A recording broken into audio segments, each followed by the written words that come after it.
C'è bisogno di fare chiarezza sulla questione dei malori improvvisi e dei tanti morti, soprattutto in persone sane, che vediamo tutti i giorni dai nostri giornali.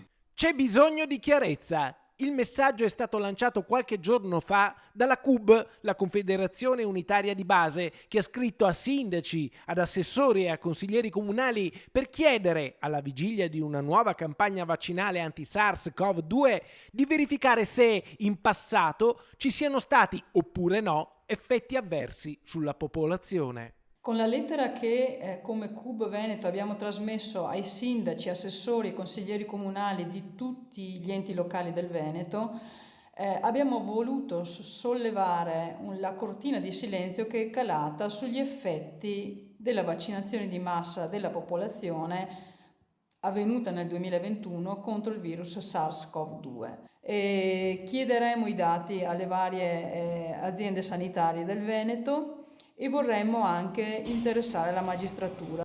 A raccogliere l'appello lanciato dalla CUB il consigliere comunale vicentino di centrodestra Michele Dalla Negra, che apre alla creazione di una commissione per verificare eventuali effetti avversi in seguito alla vaccinazione di massa imposta per legge nel 2021. Il gruppo che fa capo a Francesco Rucco, gruppo consigliare, ha fatto proprie le istanze del sindacato CUB e ha presentato una proposta di delibera di iniziativa consigliare per l'istituzione di una commissione.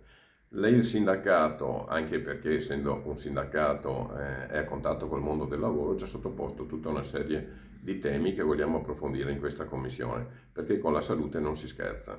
La commissione potrebbe essere composta da 2 consiglieri della maggioranza di centrosinistra e 2 della minoranza di centrodestra, più tutti i delegati sindacali presenti nell'RSU. È chiaro che la Commissione ha ampi poteri, per cui ha la potestà di chiamare a consulto medici, di richiedere dati, tenendo presente peraltro che il sindaco è l'autorità di sanità a livello locale, per cui il sindaco ha degli ampi poteri e delle grandi responsabilità anche in materia sanitaria. È ovvio che se dovessero emergere delle fattispecie penali, ciò non toglie che si possa anche notiziare la magistratura.